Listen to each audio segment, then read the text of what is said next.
Para poder entender el concepto de desarrollo, la decolonialidad es un punto de partida esencial, porque a día de hoy se sigue perpetuando a nivel de poder, unos territorios sobre otros, a nivel de saber, unos saberes sobre otros, y también incluso a nivel del ser, uno sobre otro.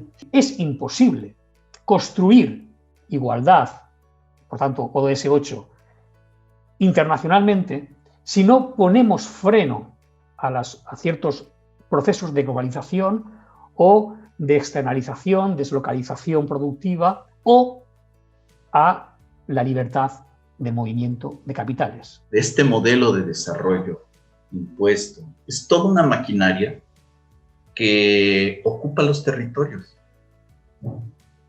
y condena a las comunidades a vivir en una pobreza muy difícil. El agua debe estar disponible en cantidad suficiente, debe ser accesible físicamente, debe ser asequible, es decir, que nadie debe quedar sin agua por no poder pagarla. El deterioro de los ecosistemas acuáticos amenaza de manera creciente la disponibilidad de agua de calidad para el consumo humano. Ese es el punto de partida, eso es lo que genera escasez.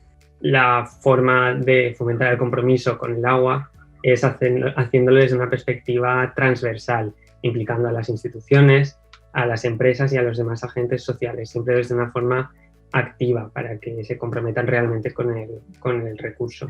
Una de las líneas transversales de trabajo que tenemos en el puente pues es el agua. La dificultad para el acceso al agua de las comunidades, principalmente indígenas, como digo, del campo, pues es bien complicada, ¿no?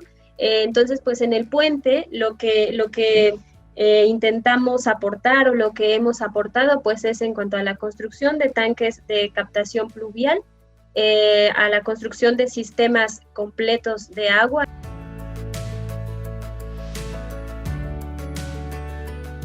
En la economía circular lo que se trata es de generar la mínima cantidad de residuos y que los materiales estén circulando y continuamente los estemos utilizando. Para que esto funcione siempre tiene que prevalecer el bien común sobre el bien propio.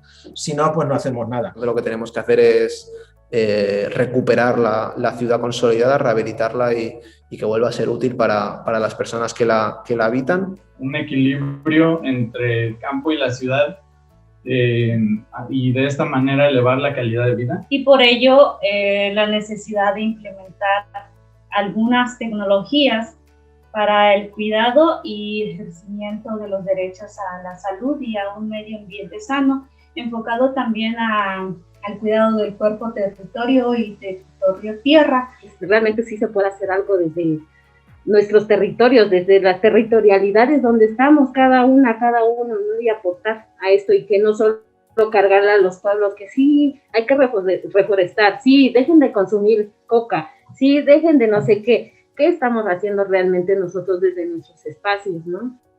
Desde lo individual y desde lo colectivo.